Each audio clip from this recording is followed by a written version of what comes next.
Da, da, da, da. Well, there's an excuse for a theme tune, which we haven't got. Anyway, everybody, hello and welcome to yet another edition of the Inworld Review, the show where we talk about the metaverse, the world of immersive spaces online, and we bring you a bit of news and a bit of discussion. Every week here with the Inworld Review. I'm Mal Burns, and I'm joined by my two co-hosts. To my left, we have Tara Yates. Welcome, Tara. Thank you, Mel. And to my right, we have Maria Koroloff, also, of course, of Hypergrid Business. Welcome, Maria. Oh, hi, Mel. Always a pleasure to be here. Right. And today, at least, it seems like it's just the three of us. I would like to tell you that means it's going to be a short show, but you know what we're like. We can blabber away for 2 hours, whether we're on our own or not.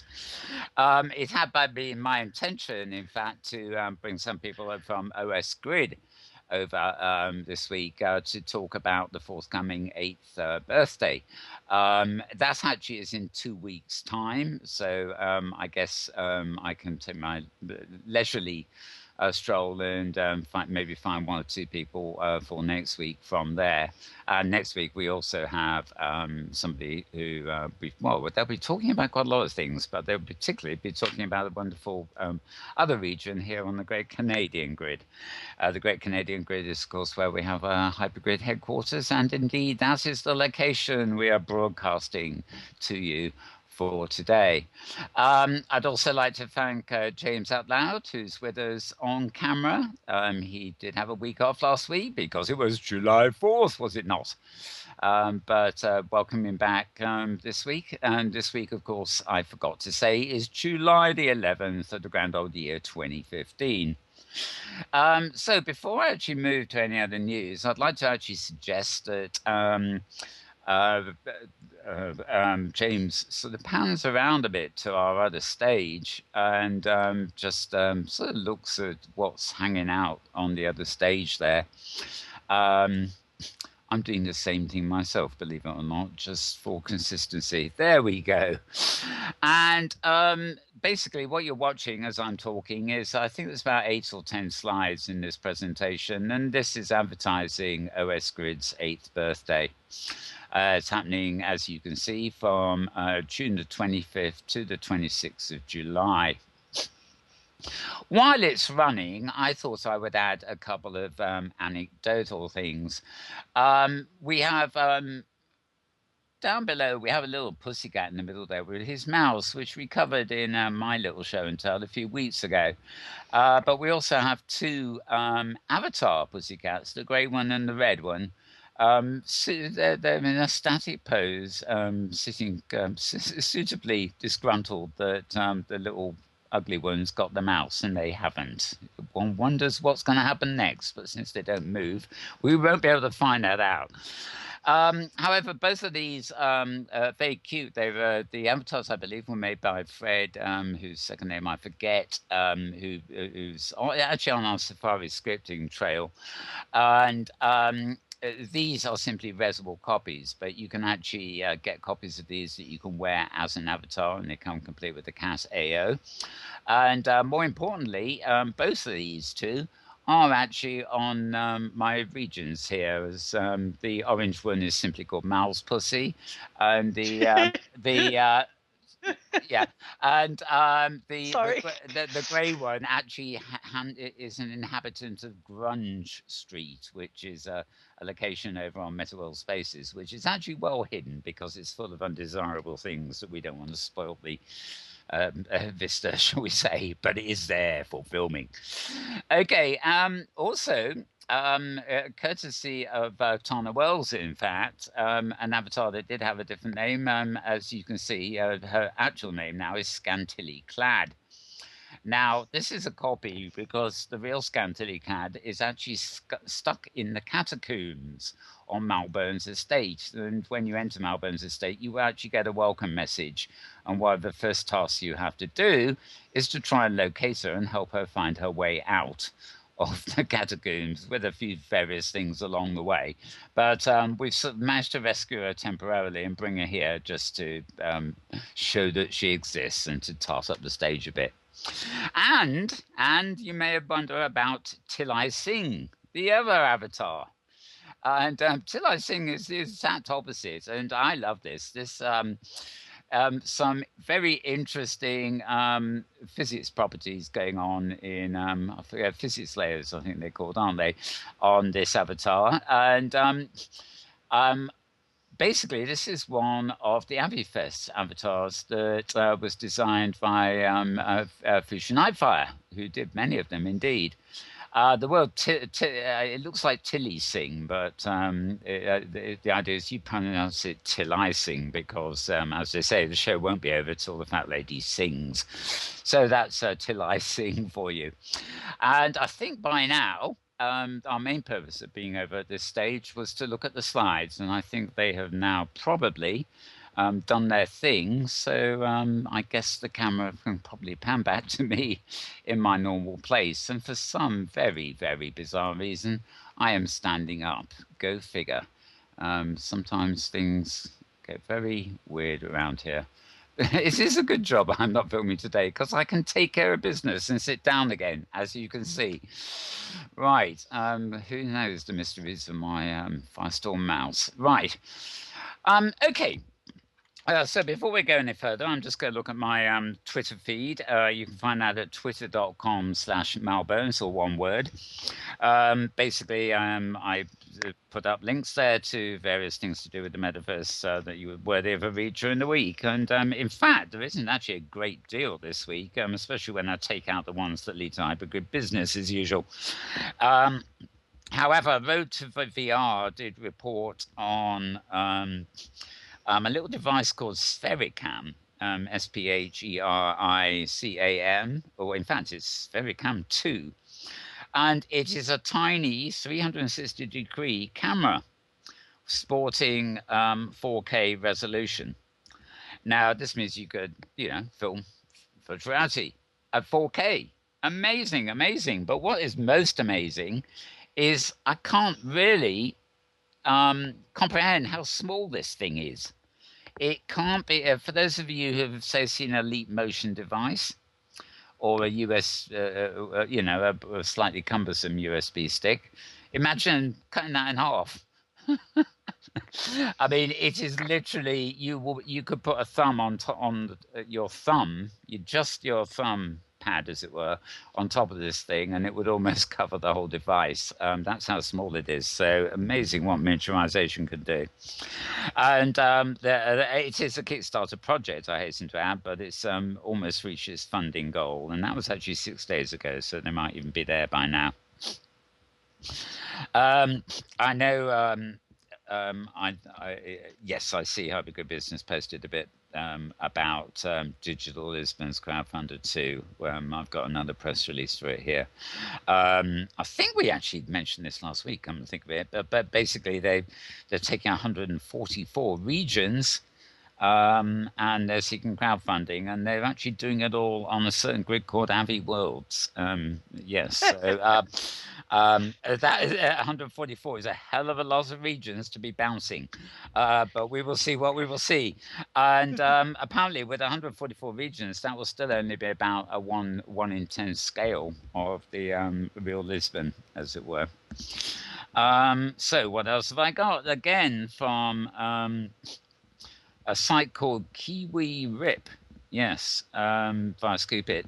Why top business schools like MIT and Stanford are using 3D avatars for online students. Good to know. Good to know. I'm a big fan of a desktop, I hasten to call it viewing software, although it is in a way, called Radagast. Basically, this started off as a text client, but it now supports Second Life Voice, and it even gives you a sort of constant JPEG refreshing sort of business that you can see the Inworld environment. And it's very lightweight and runs on desktops, and its management capabilities are actually the thing that make it for me. You can actually get in to see your inventory and organize it a lot quicker than you can in World. And in many cases, you can actually get Oh dear, I just had another hard drive temperature warning. Never mind. Good job I switched the sound off. Right.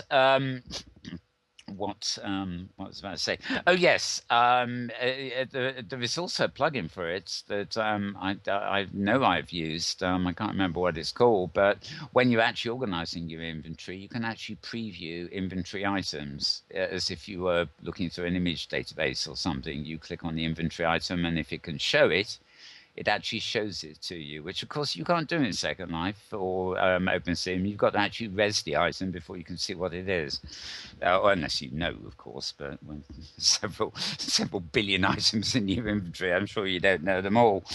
Anyway, that's so Radagast is now updated to 2.1.8 and has some major revisions in it. The author of Radagast, by the way, had actually stopped updating it. He was suffering organic world illness, basically, and felt he couldn't go on with it. But he has resurfaced to produce this upgrade, which is very nice to see. And wish him all the luck in real life. If he gets better, maybe we'll be getting more, I guess, from time to time. Right, Maria talks about Google Glass getting its second life. Well, oh yes, that's Maria too. I'll let her do all that and that. I often have Maria's post and other posts for the same thing. Okay, here's one that I think is exclusive via Road to VR. An app called Blocked In. The creator, Daniel Ernst, actually has quite a long extended piece on Road to VR about the art of virtual reality diorama, which I found was very interesting. In a sense, although we have distance and can move forward and back and stuff, all our virtual worlds are in many ways dioramas, in the sense that we look around and we have a 360 view. And that's what Daniel's all about. Also, I have to make my apologies. 6 hours ago, I posted to my Annex blog a movie, a clip called "Living the Dream in Second Life," which I featured. It was done by a local news outlet somewhere in the States, and it was all about Gentle Heron. I won't apologize for posting it because it's a darn good clip. But what I missed until it had actually already gone up was that the posting date was not the 10th of July this year. It was the 10th of July 2003. Sorry, 2013.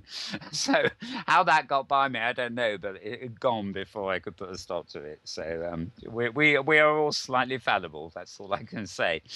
And actually, that seems to be it for what I got in the Mal Burns feed there. I'm now switching to my feed, my Second Life or entertainment kind of feed, which is twitter.com/MalBurnsWriter, Malburns_writer. In other words, there's a space between the two of them. And I think Tara will have something to say about this anyway, but just two things. I may come back to other stuff later pertaining to Second Life. The 10th, so they're on their 10th anniversary now, is the annual hair fair.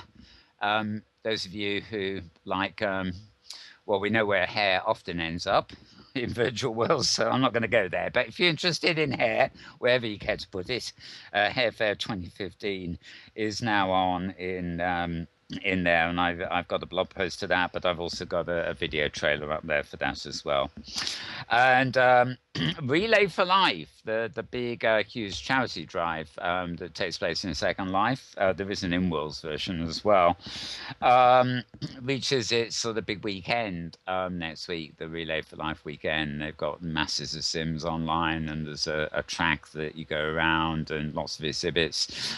It's always fascinating, and that is actually very different every year, although of course the theme is pretty much the same, and you know, it's sort of 48 hours or whatever it is of people talking about cancer in various ways, but worthwhile cause, although I actually suspect that there's nobody in Second Life who hasn't actually heard of it. So it is that pervasive. It's the biggest charity drive in there, and arguably it it's so much so that it's very rare to come across other charity drives that are of equal interest, but but don't really seem to get the high profile status.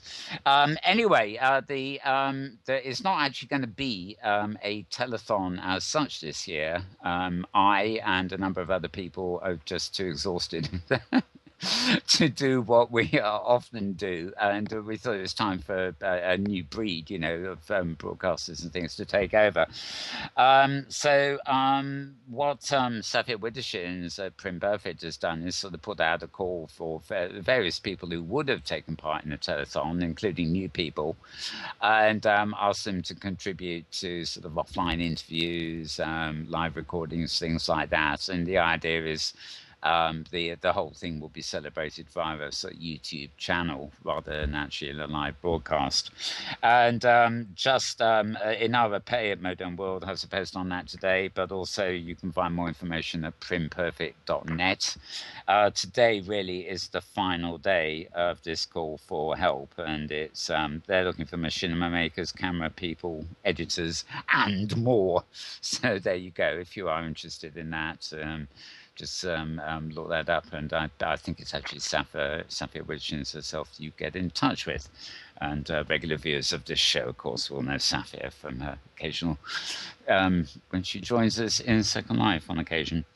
So I think that is about it for me until various other things come up. So I'm going to hand the old microphone over to Tara for her take on the week. Over to you, Tara. Oh, thank you, Mal, and greetings everyone from the Pacific Northwest, where temperatures have returned happily to a more temperate range from what they were, as our camera guy can report, because he was up in this neck of the woods a week ago when we were suffering through 5 days in a row of temperatures in the 90s, and still had another 4 days or so of temperature in the high 80s before it finally dropped into the 70s. Much to everyone's relief who is accustomed to having things a little cooler around here. Anyway, well, Mel already mentioned the hair fair, and indeed the hair fair opened today. It's one of those biggies. If you're interested in acquiring a new wig in Second Life, and this is the hair fair is a benefit event. It's a benefit for wigs for kids. You didn't know that, did you, Mal? No, I didn't. I didn't know. Yeah. Kids in wigs. Kids in wigs. Sorry, wigs for kids. Wigs for kids. Yes, for particularly for kids who, for example, have cancer and have to go through chemo and lose their hair. Of course. Yeah. Anyway, so that's who it supports. It's a minimum 15% donation to Wigs for Kids for anything that's sold at the hair fair. And everything that's on sale is created new and exclusive for the duration of the event. That doesn't mean you can't find them afterwards at the same from the same designers, but they are new and exclusive at the event. And what's kind of fun about the hair fair is people do some really outrageous hairdos. I thought you were going to say put them in outrageous places, but sorry. No. We always know the old glitch, yeah. Yes, the old Second Life trick of taking all your attachments and sticking them to your bun. Anyway, so that's going on. It's I don't know what the closing date is, but I think that they generally run for 2 weeks. If you're planning to go, and you would like to try, because obviously you always have to try on hair. There is a group for the hair fair that will get you, if you join the group, the designers all send in their demos to the group. So you can get the entire collection of demos and spend many happy hours trying on demos before you go, so that you know what you want to shop for. They've been coming in thick and fast. One of my alts has joined that group here last year, and it's truly amazing, as I say. So there's just all kinds of stuff, and lots of stuff that's pretty mainstream, but then these really well beyond definitely marginally possible in real life, but only for a very unique event. Would you want to wear some of these? Anyway, also in the world of events in Second Life, starting actually yesterday, because today is the 11th, an event called Indie Teepee. That's Teepee. It's a festival inspired by the music festival trend that is ubiquitous in the real world. The event features 3 stages of music, dance performance, drive-in machinima screenings, art, shopping, roller derby, wrestling, and poetry reading. How's that for a mix? I like the idea of driving machinima screenings. It's got that old, Uh-huh, yeah, like driving movie. Yes, very good. yeah, yeah. Closing party is the 24th of July, so I'm assuming that there's events going on um, throughout from last night through the 24th. The sim name is, I believe, OO Adore. It's one of those that's kind of hard to read when you look at the URL, but you will find it listed in the official Linden Lab Second Life destination guide currently. So it's Indie, INDIE, TP, as in tent. Oh, Hamlet has really done himself proud this week. He has taken on 2 of the sacred cows of the world of Second Life and virtual environments, and also open sim. The first being this is one that just, it comes up so often. He has written an article that's titled, "Yeah, Second Life is a game, the final word on a confusing, often misunderstood topic." Yeah, his final word, I suppose. Yeah. Yeah, his final word. Well, apparently, Tom Bolstorff threw down the gauntlet, and Hamlet said he would write something, and so he did. I will quote just one thing. He uses. I read the art, give the article a read. But if you go by Ralph Koster's definition, that's the basis upon which he asserts that Second Life is a game. Ralph Koster's definition of a game is: playing a game is the act of solving statistically varied challenge situations presented by an opponent who may or may not be algorithmic within a framework that is a defined systemic model. Put that in your mouth and say it twice fast. Wow, I could pick a fault in that. He says opponent singular. So if there's more than one person involved, sorry, it's a community. Anyway, the best comeback was this one from in the comments, posted by Cyrix DeSantis, who said, well, if playing a game is the act of solving statistically varied challenge situations presented by an opponent, blah, blah, blah, then I know where I have been going wrong, as that sums up Blender, the GIMP, and Visual Studio all in one. Brilliant. Back to, quote, playing then. Anyway, read the article. And the second thing he went on. I would add at this point that Chance Dupre's radio show program published on Friday, his podcast also features Tom Bolstorff, since you mentioned him. Yeah. And I think while the World Builder series, the video series, is going to feature Tom shortly too. But carry on. I just thought I'd slip that in while you had him on. Yeah. Yes, well, mentioning Tom Bolstorff.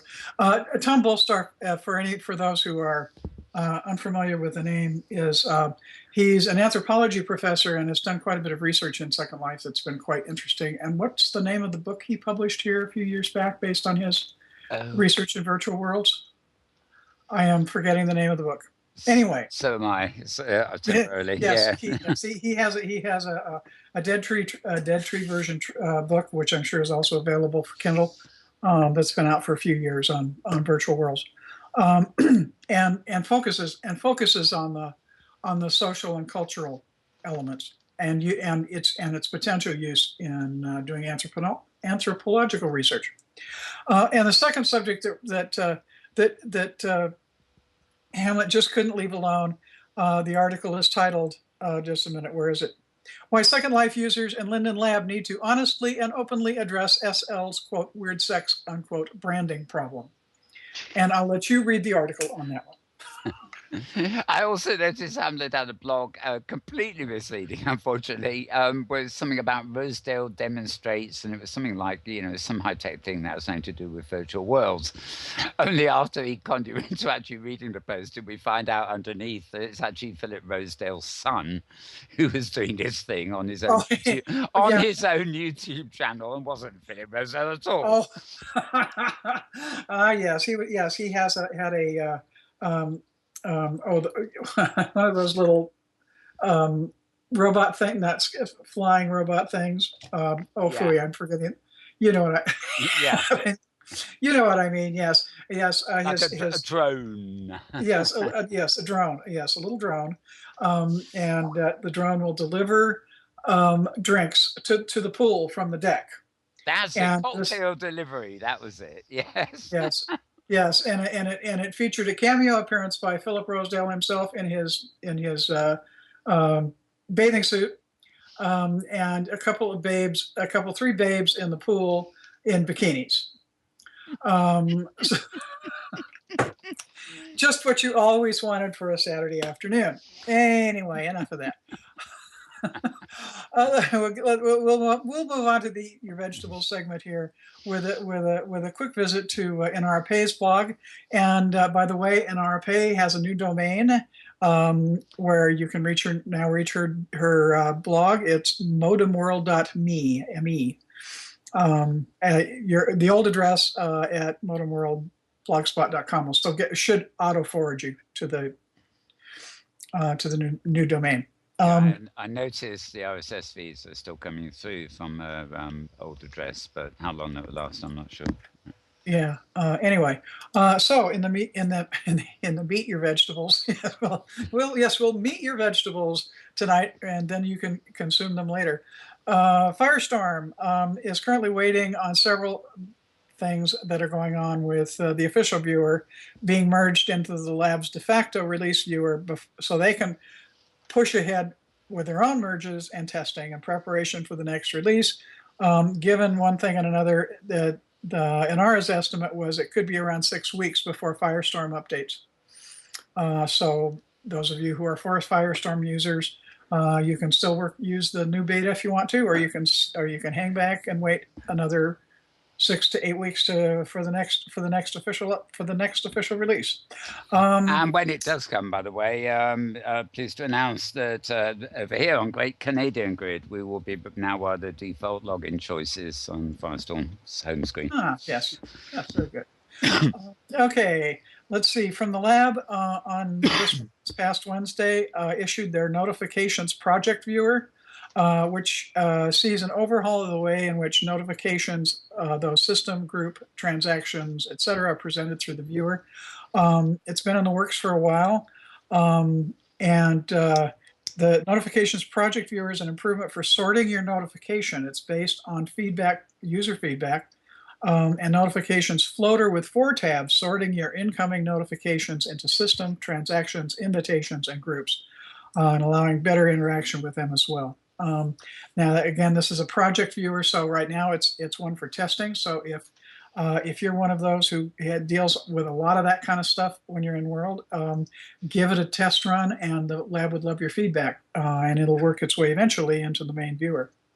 Another interesting little item here that I hadn't heard before, this is from Monday's open source developer meeting. Oz Linden indicated that an anticipated project viewer, the Chromium Embedded Framework, CEF is the acronym, which will provide media support via HTML5, should be appearing, quote, pretty soon.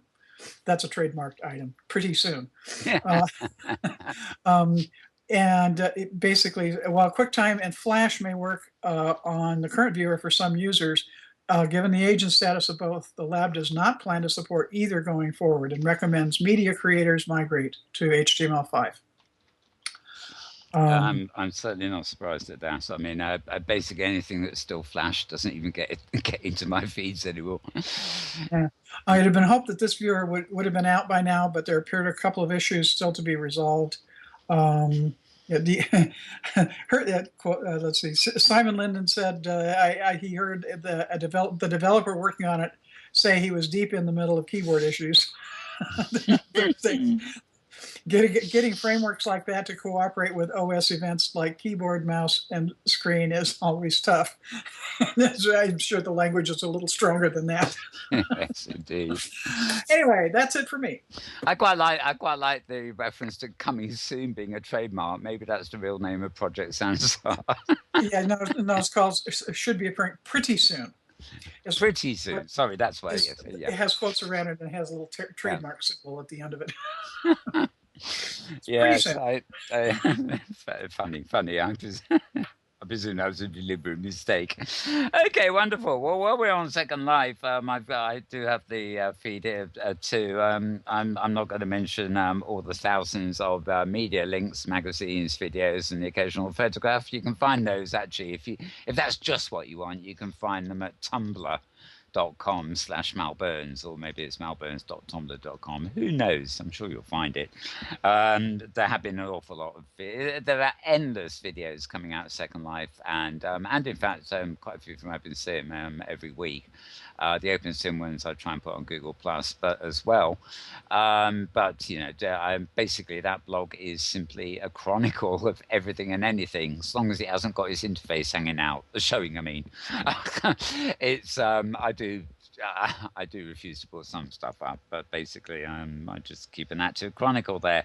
But there are, of course, on my twitter.com/malburnswriter feed, a number of interesting arts and events related stuff.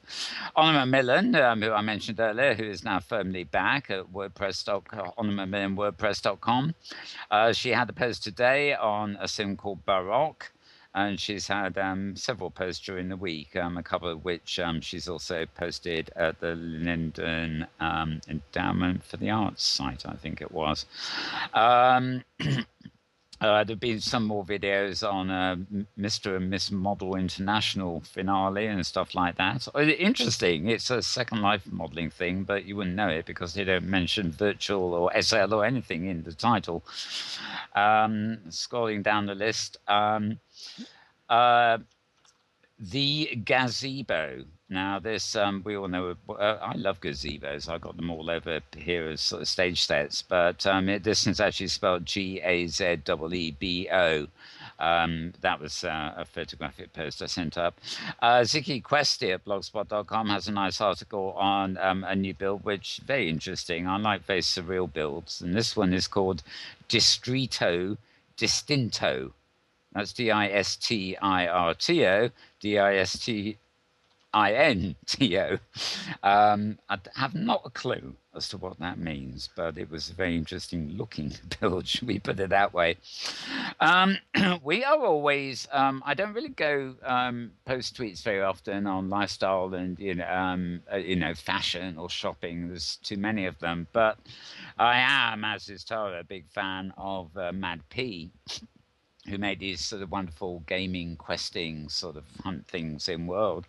And Matt P at WordPress.com has a post this morning on what's on this weekend at the Mad P Collectors Market. And apparently Mad P have this market open independent of their quests and hunts and stuff, and they're actually selling a lot of their collectibles and things at this market. So I believe that's today and tomorrow, so you might want to check that out. Just go to madp.wordpress.com if you need to find a link to teleport in or whatever you do. Going here. Inarape also announced this morning, or she was one many did actually, and interestingly, actually the link does lead to modemworld.me, even though the RSS came in as normal. Basically, there's a new release of the Black Dragon viewer, which is a graphics optimized viewer. I know a lot of machinima makers are very fond of it. It has apparently, it's not only got some major improvements to the way you can handle shadows in Second Life and other virtual worlds. I think it's a cross-grid viewer. But also they've adopted Linden Labs' new notification system, apparently rather ahead of the curve. Apparently Lindens don't normally allow stuff in their beta clients to go into third-party releases ahead of their own, but apparently the new Black Dragon viewer has Linden's new notification system embedded in it, so people might be going for it just to get in on that. Article on Winter Wonderland 2015. Don't worry, I'm in the right year. I guess it's just thinking ahead a bit, isn't it? To be honest, actually, there's a lot of people who will actually go to Winter Wonderlands at this time of year just to get away from the heat. So psychologically, you go into icy cold mountains or something like that, and you think, oh. I'm getting away from the summer heat. Also, Burn 2, which is a sort of Second Life incarnation of the Burning Man phenomenon, opened this week. Primordial is now open. And you can find a bit more about that at windlightmagazine.com.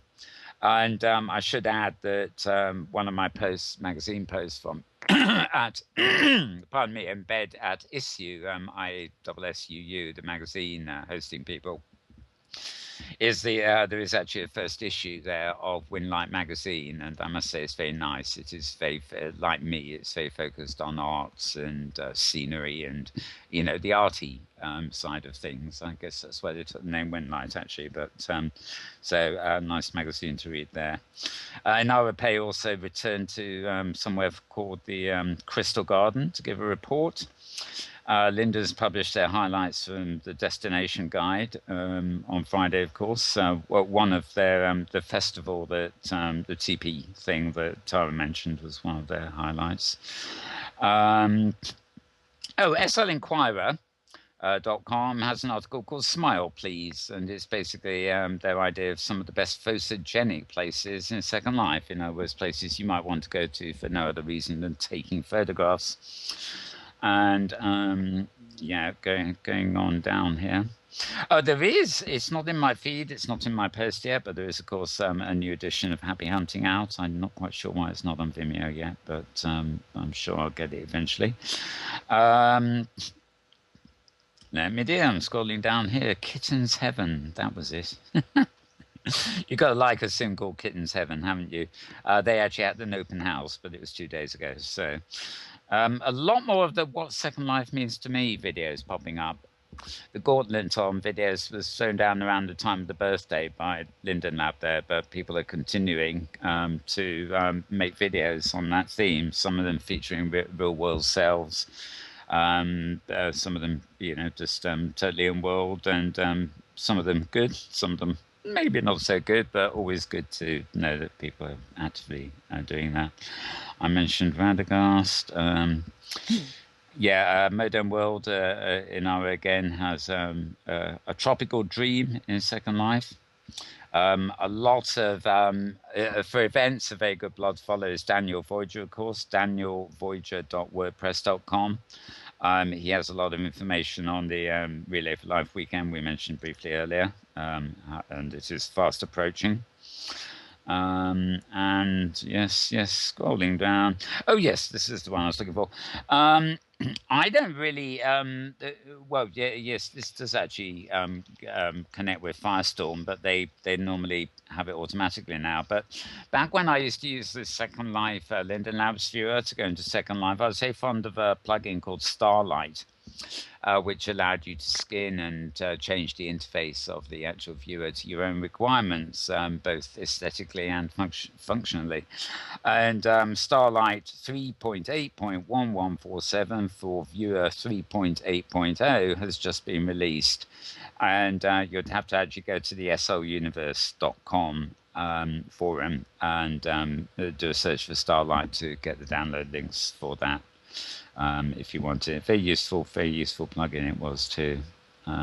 As I say, I think it's built in now to Firestorm. And yes, I could go down this list forever and ever, but I think I've actually covered the main points that were in there. So I think it's now time to widen our focus a bit and look at the world of the greater metaverse, the hypergrid and the 3D world and everything else like that. And I notice she's sort of standing in front of me, or is it just my viewer? I don't know. I have no idea what happened. Okay, I think what you need to do is, there you are. You've got a ball. If you just sit on the ball, there we go. Okay, welcome back, Maria, to a seat. That was weird. It was indeed, wasn't it? Well, there's it seems to be going around because now, completely hands-free, my avatar has risen to the occasion and is now standing. Love it. Who knows what's going on? Anyway, you are now seated again. So in that slightly more comfortable looking position, I'm going to hand the mic to you, Maria, for all the latest. All right. So, let's see. This week, of course, we have Comic-Con going on. And this year's Comic-Con is a great one for VR. For example, the World of Warcraft movie is coming out next, sometime. And you can actually experience it in virtual reality, even if you can't get to the Comic-Con, because the app is available on the App Store. And I've tried it out. And what it is you're flying over some major city in Warcraft on the back of a griffin. And it's pretty cool. It's a little short experience. It takes a while to download. So, have your phone plugged in. But it is pretty cool, and they promise more stuff for it as it goes on. And they've also packaged into it the Pacific Rim demo, where you're inside a robot and, the dinosaurs are coming at you. They're not actually dinosaurs, but whatever they are in Pacific Rim, those big monsters. So that was pretty cool. Previously, those kinds of experiences were only available for people with Oculus Rifts, or who were actually at Comic-Con and got to see them in person. And they're giving away tens of thousands of these headsets on Comic-Con. Everybody's giving them away. What's his name? Conan O'Brien gave away a bunch of them, and there's a Conan O'Brien app that you can download, which I guess is kind of related to, maybe not too related to Comic-Con. Sci-Fi released a preview app for The Expanse, which is a new TV show that they're going to have later on this year that's based on the Expanse series of science fiction books, which I've read and I loved. And I'm interested in seeing how they turn it into a TV series if I ever have the time to watch anything. And it's kind of cool. You're in this app, and it just gives you it's like an animated video that it takes you through around the spaceship, not inside of it, but the exterior. But it's still pretty cool. And again, you can watch it at home in your Google Cardboard by downloading it. Other stuff you can watch in your Google Cardboard is Mozilla has released their Firefox browsers early builds. They're called nightly builds. So if you're a developer, you can get them and play with them. And they've released the SDK. And they have a version of the Firefox browser that runs on Android. And you run it, and you go to the Moz VR page, and you download the Firefox VR plugin. And now all the stuff that's available for Firefox in 3D, you can watch in 3D on your Android phone. So this is pretty cool. This is VR in the browser. It really opens up the possibilities to, you don't have to get your app into an app store. You don't have to learn how to write an app. It's you create an app using WebGL, which a lot more people know. I don't know it, but I hear other people know it. So it's a much easier way to create a virtual experience.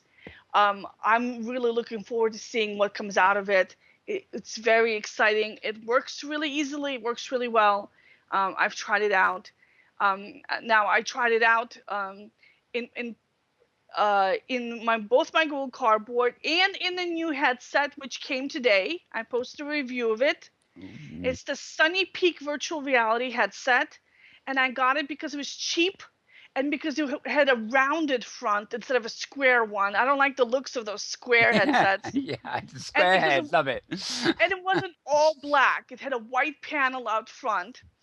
And I also got it because it's adjustable in two directions. You can move the lenses apart from each other, so if your eyes are wider spaced or closer spaced.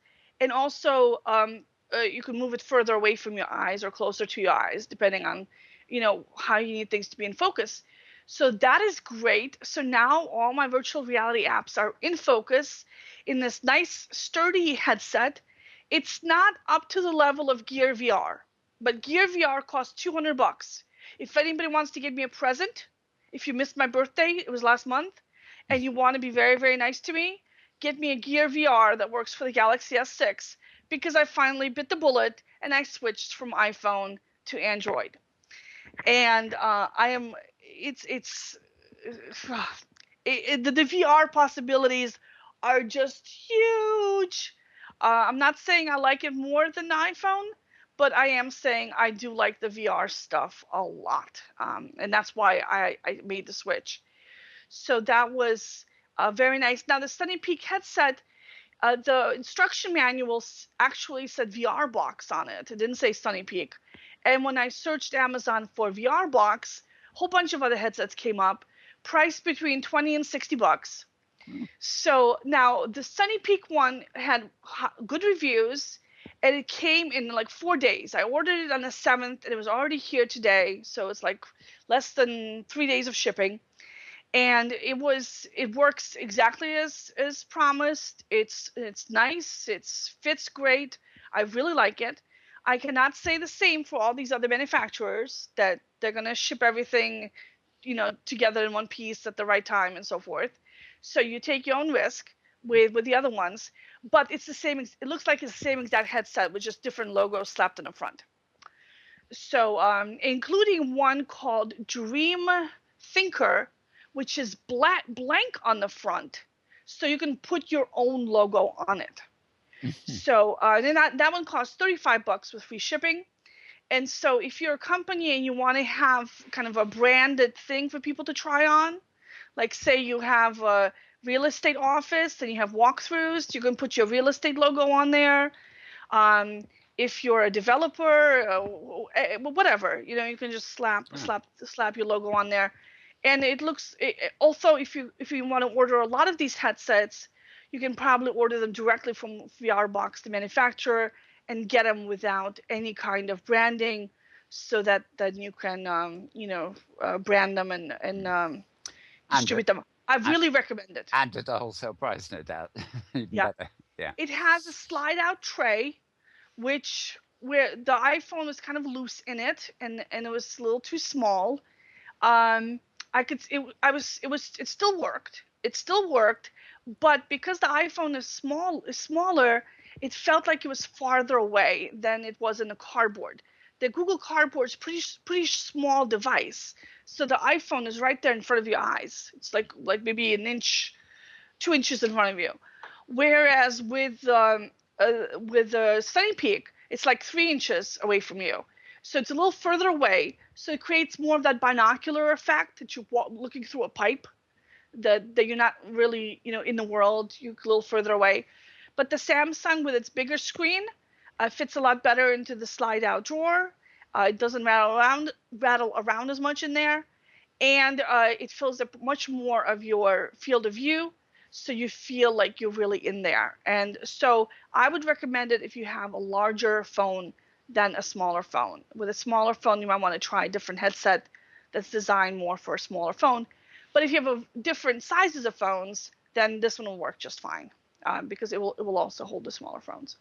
So let's see what else. So the a bunch of other marketing uses for the Google Cardboard are out. I'm really excited about it. You already mentioned Digital Lisbon on AviWorlds. The big fun thing about that is that they're getting these 144 regions, and they're getting them for a discount. So it's working out for them for about 30 cents, 35 cents per region per month. Oh. Yeah. Now, but it's not as big a discount as it looks, because they're getting the VAR regions, and on VAR regions on AviWorlds, they're $10 each for a region the size of 16 regions, which comes out to 63 cents a month. So they're getting like almost half off, but AviWorlds is still, a pretty good deal. Now, I wouldn't go as far as to recommend that anyone make a long-term investment in building on AviWorld's grid. Sorry, Alex, you're a nice guy, but if you do get regions on the AviWorld's grid, make backups, make a lot of backups, make backups all the time, and then make more backups of your backups. Okay. The AviWorld's grid has a history of going down with no notice, and coming back up again without its inventory, without its regions, without any of its assets as a blank slate with no notice. So, be warned about that. Okay. If you're looking for a really low cost region deal, what you might want to consider instead is DigiWorld. Now, I talked about DigiWorlds before. Last month, they had an ownership dispute. They were created by the Digital Worlds Group LLC, which was a consulting company, which had many members in it. And it was a consulting company. Everybody worked on consulting projects, and it was more like a marketing umbrella for them rather than anything else. People worked on their own projects. Once they launched the grid, it became a very different kind of business. And instead of everybody working on their own projects, now you have content that you got to manage, support requests you got to fulfill. It's a very different business organizational structure. They decided to split off DigiWorld's grid as its own company. There was some dispute about that. That dispute has been settled. I contacted every partner individually. They're all happy with the results. At least that's what they're saying on the record.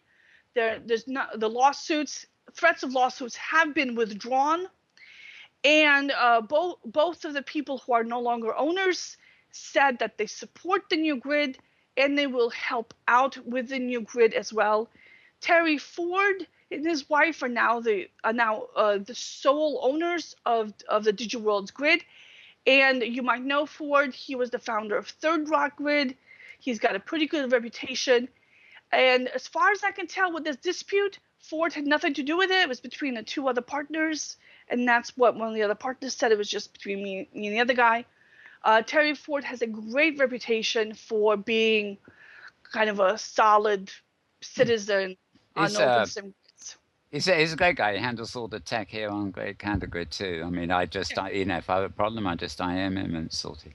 Now, under his leadership, DigiWorlds became the fastest growing commercial grid in open sim history. They now have over 800 monthly users and 845 standard regions. Now that's a slight drop from last month, possibly because of all the issues. But their growth in active members has been a straight line going up. They were 3 users away from making the top 10 list last month. So they were extremely fast growing grid. They did extremely well. They're on a hypergrid. They've got low prices. A regular region is $8, and a Vara region up to 16 regions in size is just $16. So that's about $1 a region. So still an excellent value. One of the best values on the hypergrid, and from somebody who is super reliable. Third Rock Grid has been around pretty much from the first days of OpenSim. They're one of the oldest commercial grids that's been out there. Very stable, very solid grid. And DigiWorlds also has, since it came up in March, they've also had no problems reported. They just upgraded to the latest version of OpenSim, and they just fixed. There was a bug fix. You don't have to wear content anymore when you get it on other grids and you try to bring it back. I'm waiting for that. Yeah, well, they fixed that, but what they said was that both grids have to be running the fix in order for it to work. Oh yeah, of course. It's funny. Well, it'd be interesting when you finish. We'll discuss this actually, but I've actually been thinking that when I look up grids at Hyperica or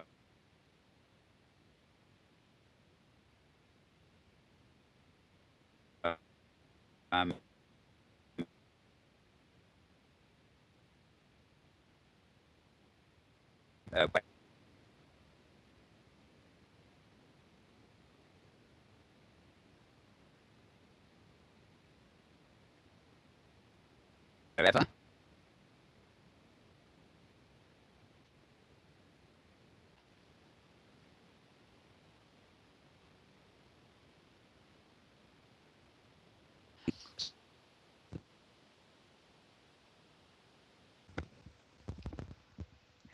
Yes. Hello? previews into virtual reality apps. Working on. I'm still having trouble hearing you, Mel. So I'm going to continue talking right over you. Extra previews into virtual reality apps. I'm still having trouble, but I haven't written about yet, and that is that a new currency is coming to OpenSim. And the guy who's doing the currency is Christopher Colosi. He said he was going to come on the show sometime, but he's been traveling today, so you couldn't make it today. Christopher Colosi, for those who don't know him, used to work at Linden Lab. His last gig there was that he was the Federal Reserve Chair of Second Life. He was in charge of the Second Life economy in the Linden dollar, and he was managing a $500 million a year economy. And before that, he managed the marketplace, the Second Life marketplace. And before that, he was the guy who bought OnRes and X Street SL. So he knows virtual currencies inside out. Like, he really, really knows virtual currencies. Out of everybody who's currently doing virtual currencies out here, he is the guy. So since he left Second Life, he founded a new company in San Francisco. It's called Globit, Gloebit, and it's a virtual currency company. And they provide virtual currencies to video games. And they recently branched out into OpenSim. They've been working on tests and developing modules for the last few months. They are going live with beta testers at the end of this week. And I am going to be one of the beta testers. And Dreamland and ZetaMex have also helped out on the technology side. And Dreamland and ZetaMex, you might know them as the two leading hosting companies for OpenSim. The guys who really, on the commercial side, they really, really know OpenSim technology. And they would also be the ones installing payment systems. And once the everything is worked out, they will be offering Globit payments as an option alongside the Podex, the OMC, PayPal, and the other options that they currently offer. Now, the way Globit will work is it will work exactly like the Second Life Lindens will work, except that the first time you make a purchase on a new grid, you will have to confirm that purchase. You have to authorize that grid to sell stuff on that grid. So if you teleport over to a new grid run by some crazy person, they can't take your money away from you. They can't just put through fake purchases. So once you authorize them, you can always deauthorize them on the Globit website. And you can also, anytime there's you have a list of transactions, I got a chance to test it out. You can see them all, and you can dispute any transaction that comes up if you don't think you made it for security purposes. And they will work across the hypergrid. So it's one currency that you can use on any grid that installs it. And once you teleport to that grid, if that grid supports the Globit currency, you will get your balance seen in the viewer. And all the regular Second Life OpenSim script commands will work for giving money for the merchant boxes and everything else. Because, like I said, this guy used to do this. And you can combine multiple avatars into one account. And these can be avatars on one grid, like the alt. So these could be avatars on multiple grids who all share the same Globit balance, if you want it, for convenience sake, if you want to do that. And this will be fully redeemable. Unlike the Kite market, they are fully redeemable. They've talked to lawyers about setting up the redeemability structure. And like I said, this guy has been running the Second Life Lindex. If he knows what's happening in there. If I'm going to be trusting anybody with money, I'd be trusting him, but I don't trust anybody with money. So I'm going to say to everyone, like I always say, don't keep any money in a virtual currency that you can afford to lose. And that includes the Second Life currency, because things can always happen. You can always lose your account, et cetera, et cetera. Okay. Maria, if I Yes. may interrupt for a sec, I'd apologise to everybody. I think we may have had some slight audio hitches at the beginning of that thread. They came back fine. I lost my flash plug-in. I hope that wasn't the cause. Do I have to repeat all But this? no, no, no, no. I've been happily listening to you for 5 minutes. I'm just worried that I might have missed something at the beginning. The question I Okay. was going to ask you. Firstly, is if I've got the like MC Podex currency here in Canada, will their system integrate? In other words, will can I use Podex currency via their system? Is there an exchange rate, or is it an exclusive system in its own right? Okay. The impression I'm getting is that it's either or. Your and you can set it up by region or by grid. Um, they're going to be starting the actual live testing, like I said, late next week. Mm. So we'll see how well that works.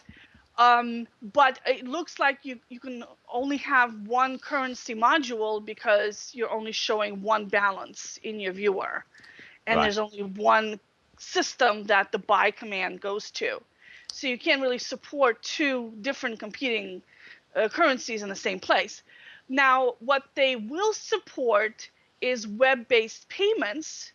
So I haven't talked to Podex about this yet, but it's entirely possible that Podex will support Globit as one of the many currencies that they support. Mm. Globit will also take Bitcoin payments. It's quite fascinating, actually, given the nervousness with which we were thinking in terms of some of these currencies, given the recent actions by Linden. It's interesting that we have a new player coming onto the market there. So Right. it's probably good all round for all the Yeah. yeah.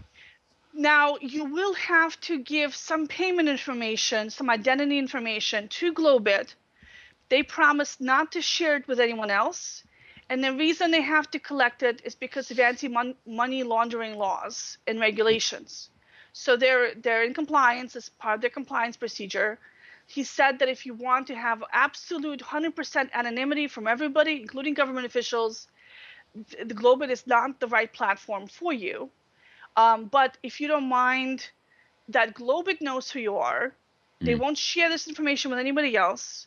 So if you don't mind, if they know who you are, then that's that's workable. Where are they based, by the way? Are they San Francisco. so Based in, they're in American territory? they're in the Right. United States, yes, Yeah. like Linden Lab. Mhm. And in case you missed that, Colosi used to run the Lindex at Linden Lab. He was there Oh, for right. But so yeah, that was about the point where you briefly cut out. So Oh yes. yes. So let And me repeat that. did you say he was you're going to be able to get him to come on too on the Yes, show?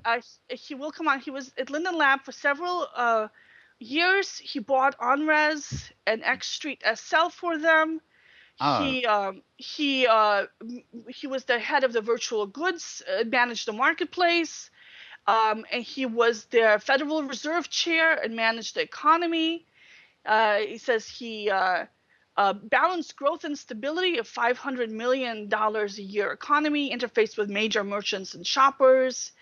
He knows what merchants need in a currency. He's going to have all the merchants' tools available for them, so they can process everything that like they need to. So and they're not going to run their own marketplace. He said that that's not their goal, but they will supply the payment infrastructure for a marketplace if a marketplace would like to have that. So if somebody wants to compete with the Kitely market, but they don't want to go into the currency business because really, who does? You can use their currency, and they plan to keep their rates low. They haven't published their fee schedule yet, but it's going to be lower than Kitely, and much lower than the standard 30% commission for most video game payments companies. interesting. Great. So they're going to be, so their current schedule is that they're starting their live testing and their beta testing end of next week.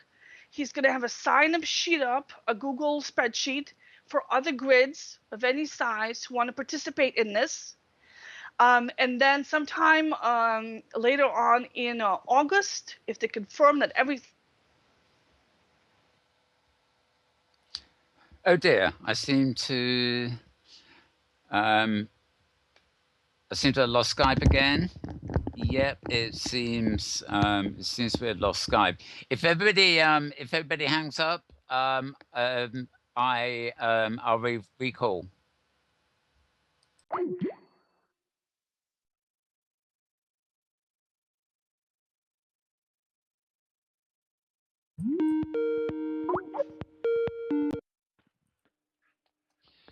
Well, hello everybody, and Yeah, we're back. yep, hello everybody, and I hope we're back. We just had a slight hiccup on Skype, so we reinitialized the call, and hopefully we're back. Well, I say hopefully we're back. We all seem to be back, except Maria, who was actually the one talking. Let's see if we can get her back. It seems to be ringing. Okay. Well, while we wait for Maria, yeah, this sounds very interesting actually. End of next week. Yeah, hopefully we can get this guy on. Oh dear, oh dear.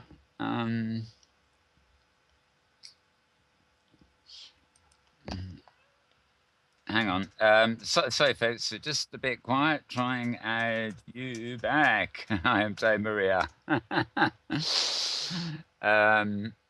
Okay. I'm going to give it another go. It's the mysteries of Skype. Look, even Skype has even made me stand up in World again. I don't know what's going on. Okay. Oh, right. Okay. Welcome back, Maria. Welcome back, Maria. I never knew Skype. I never knew Skype could actually make an avatar stand up. But I think you just want to pace today, Mel. I was talking about the timeline for these virtual currency. Yeah. End of next week, there'll be beta testing, so not real money, but just play money, including on my Hyperica grid. I'm very excited. They will have a sign-up sheet up on Google Spreadsheets, so if you're a grid owner, you can sign up for a beta test. And sometime middle to the end of August, they're going to start going live. They said they're going to start going live one grid at a time to make sure that their system isn't flooded all of a sudden with more problems than they can address. They're going to be automating resolution systems, so they're going to need to see first what kind of problems come up more often, and they will automate those issues first. So I really like their plan. I really like their business strategy. It's very clear. I met with Christopher Colosi at SSVR this spring. It's at the Silicon Valley Virtual Reality Conference. And I've been talking to him about this currency on and off for several months, since I think last year. And I'm very interested in what he's been doing. And he really seems to know his stuff. And we really need a virtual currency for the hypergrid, because right now you really can't do any in-world business. You kind of, unless you put up signs that actually take you to the Kindly Market in your store, it's really hard to sell anything to hypergrid travelers right now. And if we wind up getting a good sales system in place, that also means donation boxes for performers. It means cover charges for bars and music venues. It means donations for museums. All sorts of stuff become possible once you have easy, transparent, reliable, and trusted virtual payments on the hypergrid. So I am really, really looking forward to that. The OMC Dreamland just told me that they've dropped support for it altogether because of nobody wants them anymore. They haven't been adding to anybody, and they're really the only other hypergrid-enabled option other than just using PayPal directly. But of course, using PayPal exposes buyers not just to the high PayPal fees, but to the fact that the merchant knows your PayPal email address. Yeah. and that could be problematic for some people. And of course, there's a second website confirmation step with PayPal, and your balance doesn't show up because obviously, why would it? So Yeah. PayPal is problematic. If Globit really takes off, I'm really, really looking forward to it. I think it's going to be a great thing. So in combination with the low land prices, um, with the stability that's increasing, with the growth in the hypergrid, with more reliable players in the game, like DigiWorlds, I think this has been a really great year for OpenSim. Yeah. Okay, well, get in touch with him, drag him in here, and we'll grill him. Yeah. It'd be great to have Definitely. somebody on that side on. Yeah. So, what else? Or was that? What else? Well, I'm still trying to get OpenSim to play on my smartphone, as to be able to use my smartphone instead of the Oculus. And with the Android, I feel like I'm getting closer, but I'm still not 100% there. Once I do, I'll post the results. I've got my fingers crossed I can get it to work. And this coming week I'm doing the statistics report. If there's any grids that you know of that I am not tracking, please email me, because there's no other way I can really learn of them. And if there's any online communities I'm not tracking, let me know. And if there's any events coming up, let me know as well. Okay, absolutely great. I'm just scrolling down my list here. One of the things that I think I don't think you actually covered this. You had a post on VR architecture firm Iris VR.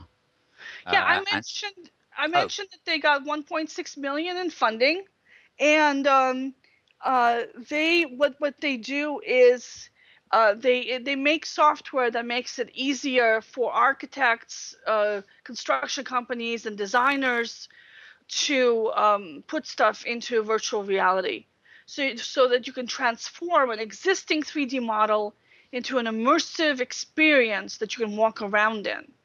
So that, for example, you can see, so your clients can get the scale of a space, can see how the light will work, maybe try on different colors for the walls, that kind of thing. And they support CAD files, like from software like Revit and SketchUp, and arrange your furniture, see if it'll fit in the room. Yeah, exactly.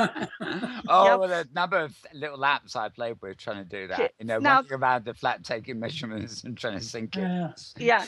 But I can really, I mean, it's the advantage of actually being able to virtually walk around in a space where your avatar is sized correctly to scale with the space, which of course is an issue with Second Life and obviously OpenSim, because we're not scaled architecturally correctly. But even so, I'm thinking of the times that I look at a building that somebody's created, and it looks pretty cool on the outside, and then I walk in the door, and they put entirely too many walls in it. The stairs are in an awkward place. You can only see yourself partway up the stairs, and then your camera when you have to make multiple turns in order to get to the second floor, where of course your camera is again buried in the roof for most of it because it's a peak ceiling. And there's this wonderful, it's always a wonderful find when you actually find a really cool house that somebody's built that you can get in the door, not only get in the door, but the interior space works. Yeah. I think we're going to see stuff that's advertised as optimized for VR that will work for people walking around in VR, and that we will kind of zero in on a standard sized avatar that works for these environments. Unfortunately, it's probably going to be, again, too big, but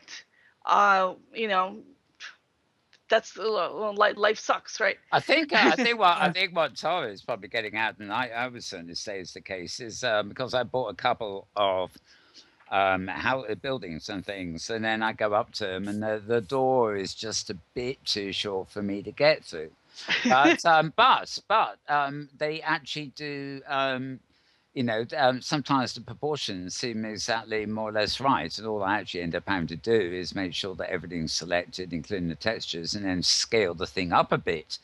And when I get the door to the right size, Oh, that that's risky. That's so well, risky. yeah, it is. It is risky, yes, but I mean, Especially if it's a no it's. copy item. Oh, yeah, yeah. I think it's. I mean, I think, however, in terms of advising creators and finding fault with the creators, I think it is actually sometimes more a case of faulty proportions than actual, sort of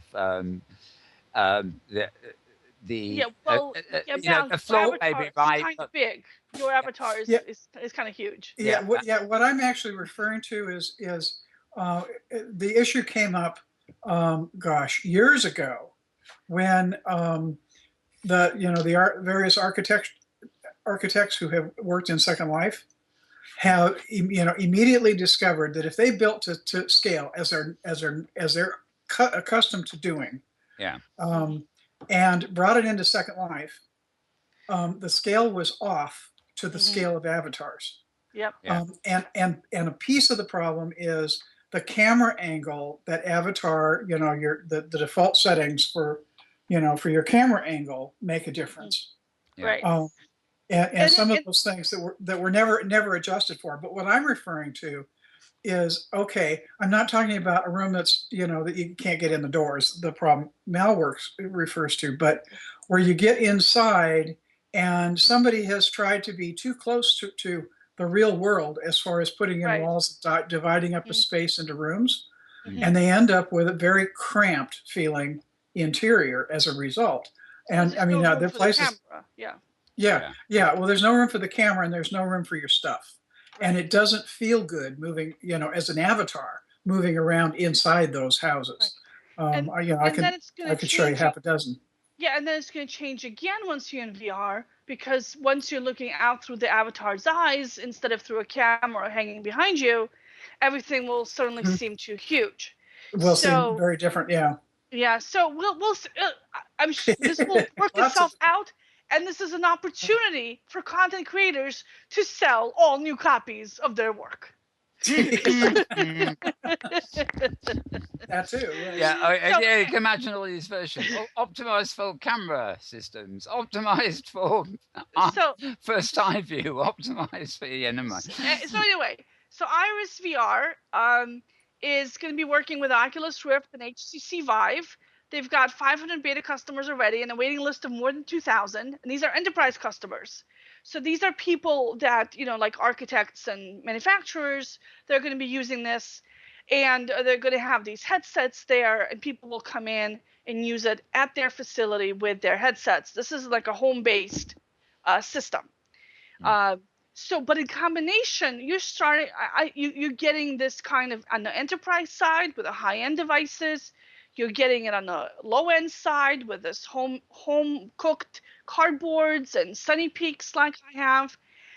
We are seeing some really, I think, the beginning of a really major upswell of virtual reality. Mm. Um, I've been I still hear from people, from readers, oh, it's just a fad.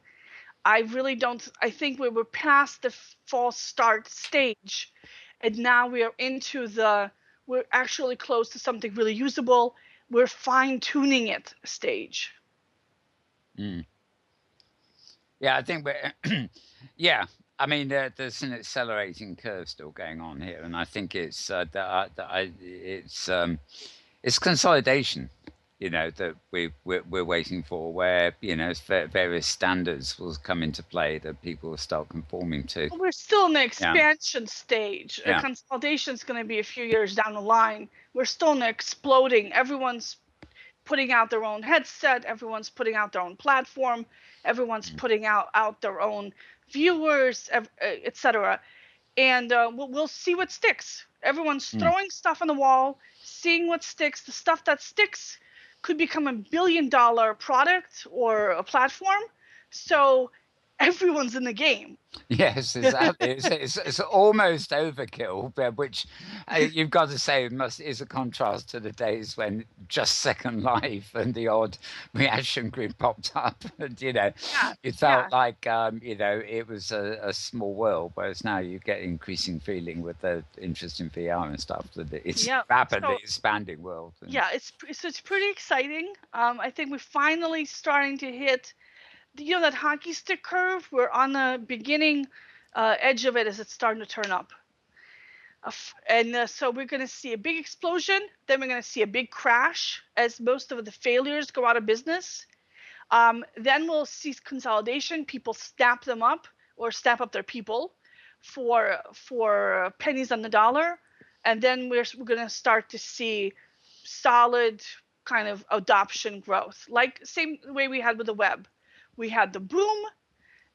We had a few big winners out of the boom. Everyone else, went out of business. We had the bust, and then we had slow, progressive growth ever since then, with incremental improvements all along. So if I were you, invest in VR now. When everyone is investing, sell out, wait for the crash, then invest in the people who are left. Yes, one wise way of looking at it all. Now, all you need is the money to invest. Doesn't matter how much. Invest like $1. I mean, it doesn't matter how little you invest. So maybe what I ought to do is sell off, is take the huge write-off I have sitting in my in my file cabinet for a bunch of shares in a company that didn't quite do a complete bomb, but has never gotten even within any kind of range of its peak price during before the dot coms became dot bombs, and reinvest what's probably now a couple $100, maybe that, if that, maybe not even that much, so some one of the VRs. So right now, the most scalable company that I've seen in virtual reality, and I'm not going to say why because I don't think I'm allowed to yet, is well, actually, the most scalable one I see is actually Globit, because they have a platform that will work for any virtual reality platform in the world. They are out at the space early. If their technology works, and if their support is good, and if they're solid, they don't flake out, they have the opportunity to become the next PayPal, because PayPal is totally ignoring this opportunity. So for virtual world, in-world payments, it looks like Globit is right now the best option. I don't know if they take outside investment, but if they do, I'd put your $200 in as an early stage investor into what Globit's doing. And Colosi's going to be here in person, so you can actually give him the money in person. And remember, when you buy in early, you get a bigger chunk of the company. I know, Maria. You had another name on the tip of your tongue. I'm curious to know who that is. And the other one is Kitely. Right, yeah, actually figures. They're cloud-based. They can pretty much flip the switch and multiply 1,000,000 times, because they get paid based on usage. And once they have usage, they can spin up new regions, at will. Everything they own is scalable. And so they're ready to go. They're ready to go right now. Everyone else is going to hit database problems and other issues. They have to buy servers. They have to get support. Kitely has automated everything. So their marketplace is fully automated. Their purchases, their regions, their restarts, the ORs, they've automated everything, so it's self-service. And they've spent the last few years making sure that everything you want to do, you can do without a human being. And that means that they can scale. Yeah. They don't have any in-world mentors. They don't have any kind of fixed staff requirements. So if they get 1,000,000 customers tomorrow, they can serve 1,000,000 customers tomorrow. And they are right now the only open SIM provider that can do that. Interesting. Yeah. So, but they're not. So maybe you can talk them into taking out $200 too, or you could split the $200 and give $100 to each of them. Yeah, very nice. Okay. But this is Let, not investing advice. Past performance is no indicator of future returns.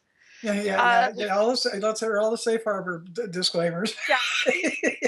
These are small teams. They can go crazy because founders just go nuts. All of a sudden, they get the midlife crisis, or they decide to bike across Australia, and next thing you know, the company is kaput. So you never know what people will do, especially when it's a small team.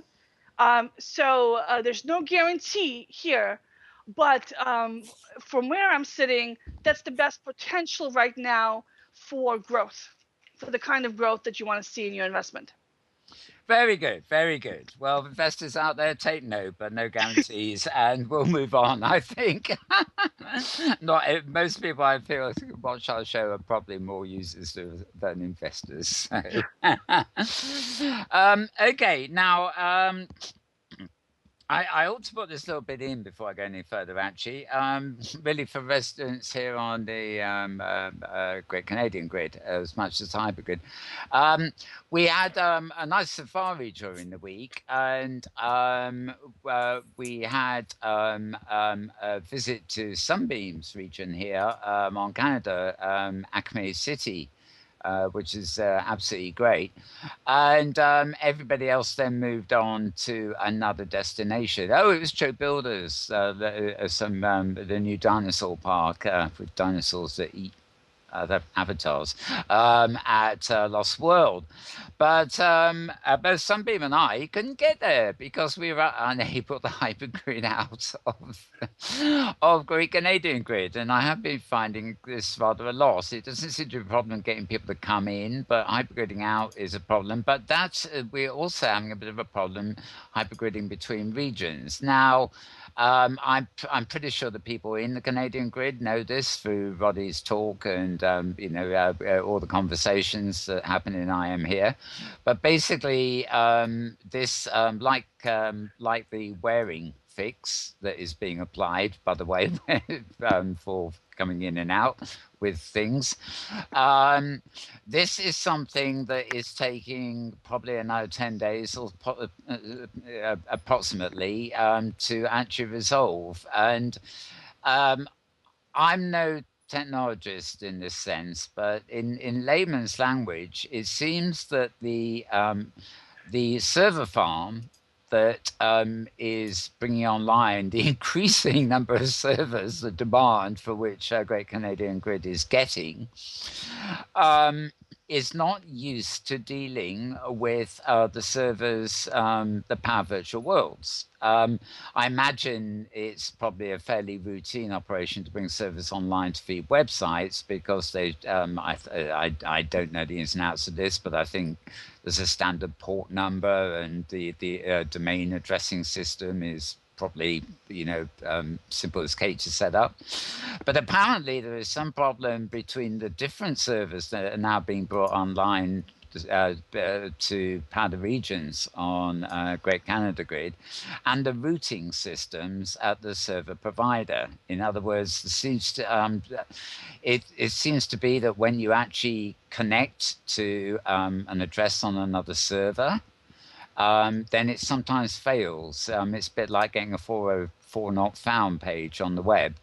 It shouldn't happen, but it is happening. And apparently, basically, I'm just going by what Roddy has said. I mean, it may be up to 10 days before this is sorted. Apparently, basically, the people running the servers have to get to grips with the routing system. I really don't know how it works, but I can imagine, that because we're in a different client, we're not routing in quite the same way as we are when we hop to another web page. We're actually hopping to another server, and that server may have a different port number if it's on the hypergrid, and it's not quite as easy as it sounds. So I suppose that is one of the risks you take with a new grid, and you choose a hosting provider for your service. It might be wise to check that they know what they're doing in terms of putting worlds like this online. Is a slightly more of a headache, shall we say, or more work and more research than just putting a normal web server online. But if you are here in Canada and having any of those problems, rest assured that they should all be fixed within a week or so. And apparently the recent maintenance update has hopefully fixed, independently of that, the business of having to wear stuff you buy on non-suitcase enabled grids to actually bring it back. So we'll have news on that as things go. But I thought I will look forward to your next report if you succeed in bringing a house back without having to wear it on your head. Yeah, well, precisely, or more to the point, wearing 10 houses on my head, and then finding that they won't detach. That was. And you return to the grid you came from, and they won't detach there. And and you're a walking tenement.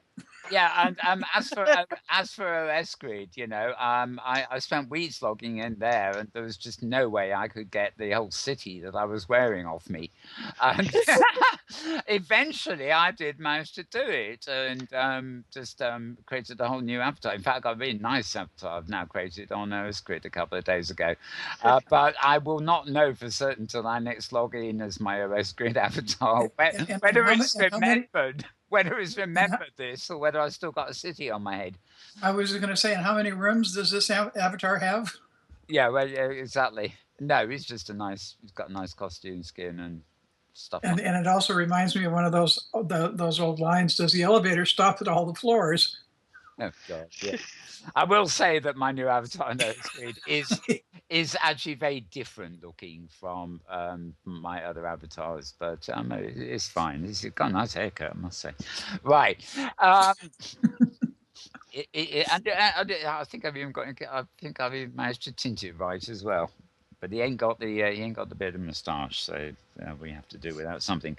Going back to my Marvel's Writer Twitter feed, one of the YouTube video embeds this week was another episode from the SL12B's Meet the Artist session. It was Tara Lynn's interview with Wildstar Beaumont, who's mostly known as a photographer. Very good photographer. He's used by a lot of TV companies and things like that. So that came up during the week. And something else here.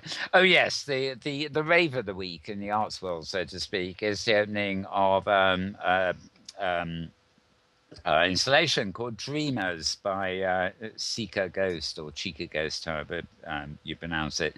Again, a nice surreal job from what I haven't been there, but I have seen an awful lot of photographs of it, and I have published about 3 different movies that have been filmed there, and it looks great. I really go for the surreal stuff, looks-wise anyway. Never know what it means, of course, but that's half the time you never do. That's half the puzzle, figuring it out. And oh yes, I did. I mentioned that the Burn 2 2015 has opened Primal, a player before time, and that post goes to SL. More Dreamers, yeah. Okay. I think that's it. I think. Okay. I can never resist them before I close the window. Well, I already have closed it actually. The Tinies.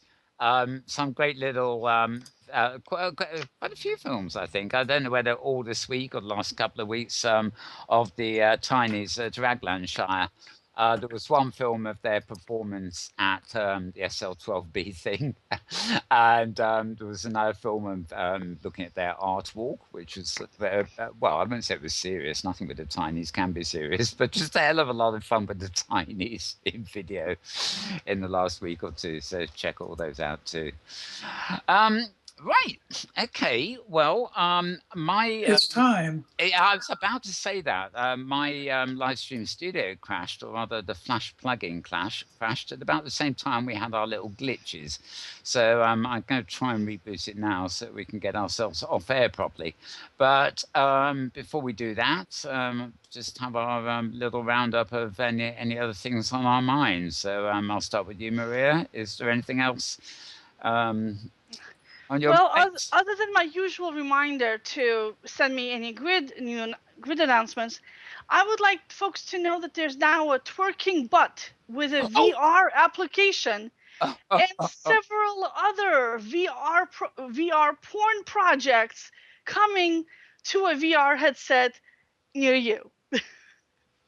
You know, there are links that go into my mind and think I will make some remark on the show about that. But of course, these are links I never tweet or publish anywhere because they're either anecdotal or they're just I wouldn't want They're not safe for work. Yeah. I wouldn't want my name to be associated with advertising these products. But there was certainly a sex toy during the week, which was, I guess it was like one of those rubber doll things, but it had a fully working twerking butt. Twerking butt, yeah, from Pornhub. Yeah. Right, yeah, The okay, video is so fun. do tell, you know about all The this. video is safe for work. You can actually watch it. It's hysterically funny. They made a tongue-in-cheek funny video, and it comes with a VR headset and VR applications for this twerking butt. And they have this twerking butt used in all sorts of weird non-sexual ways with underwear on it. It is really funny. I recommend that you watch it. Uh, for me, it symbolizes that this is going to be a very mainstream product. Yeah, yeah, So yeah. that's my takeaway from this. Oh, I wonder if I was younger whether I'd go and purchase a twerking butt to play with, but never mind. Too much information. I just don't think I would. I don't think. Well, never Well, mind. Mal, you're never too old for a twerking butt. Talk for yourself. But, I don't know. That sort of thing has never quite appealed to me. Anyway, let's change the subject before I put my foot in it or something else. Tommy, your roundup, your closing thoughts. The only thing that comes to mind is Maria. I started working through your little tutorial on your Blender experiences, and I have to say that I laughed on numerous occasions in the early parts of it, as far as you're commenting on how long it took you the first time, and then how long it took you the second time to work through it. Anyway, good stuff. Thank you. You have actually reminded me. I don't have this open, and in fact, I think the place I posted it was a link on Google Plus. But I did see a link to a site during the week. Well, actually, I think it was yesterday, where you can actually. There's a piece of software. You'll probably check out my Google Plus stream to find out more about this if you need to. There is actually a plugin available for Blender, right? Which will help you at high speed create terrain files and actually effectively paint, texture the landscapes. And it's like one of these automated sort of plugins that you don't really have to do anything because the plugin accesses all the necessary routines in Blender to then make this particular operation very easy. And actually, I love the sound of that. I mean, but I back from, even since the days of Photoshop. I mean, I just love the idea of plugins because some of them never did anything the software couldn't do, but they just compacted the routines and processes, to make you do one task and do it well. And this sounds ideal for somebody who wants to actually model their whole terrain of their sim in something like Blender because, apparently it's a one-stop shop for dumping different terrain textures on different bits of it. And, whatever it has to do with UV layers and everything else, it takes care of that business for you. You just use it like you were painting a landscape. So it sounds like a very good plugin. So check out Google Plus for the link to that. Right. Well, if that's all, and time call time, of course, it's like being in a boxing ring or something here. We are actually pretty close to time, from what I can tell. We've been on air for 30 minutes plus 8 minutes, which ain't half bad considering our 2 hour plus marathons that we used to get into. I think that's it for this week. As I say, we'll be joined by a lady called Danny next week, talking about, well, amongst other things, a wonderful build here on Great Canadian Grid. I don't know whether we'll have our chap, you mentioned from the new money thing. Yeah, what's his name again, Maria? Colosi, Christopher Colosi from Globit. Right. Do you think it'll be next week he'll make it, or? I don't know. I'm waiting to hear back from him. I know he definitely can't make it this week. Yeah, well, we're finished now anyway, so... Yeah. Hey, everybody's standing up again all of a sudden. We're bounced up. I think there's a timing on this thing where after a certain time, it just pops you up. Yeah, it is bizarre. Anyway, we'll laugh about that between ourselves. It's like the advice they give you these days if you happen to be work sitting down, that you get up at least once an hour for a couple of minutes and dance around. Personally, I reckon that naughty Alex Ferraris. Hey, you, Alex, out there. Hi. Did you come in and spike my chairs with your yo-yo virus? Tara's actually now sitting with a ball as opposed to on. Yeah. Right. Fair enough. Okay. Alex is a little upset that I still haven't put up a listing to his new hosting company, Avilabs. But I'm waiting for him to get at least get it set up so you can read the prices. You know. I think I will endeavour to invite him back on this show sometime soon. I think because he was very entertaining and nice guy. He's a really nice guy. Yeah, in person he's very nice. And he's really dedicated. Okay, yes, all the times he said, "I give up. I'm never coming back." Putting those times aside, he seems to be really dedicated to OpenSim. Resilient. He falls hard, but then he bounces right back up again. Yeah, exactly. Okay, well, I think that's it for this week. As I say, we will be back same time, same place next week.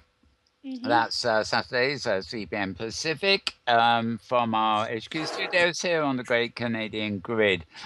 And until then, what can I say? I'll just simply do the normal thing of wishing you all a very good morning, and also wishing you a very good afternoon, and possibly wishing you a very good evening if that's your thing. Or in my case, I'm just going to wish myself a very good tomorrow because the midnight hour has passed. Anyway, we will return and see you then. Bye for now.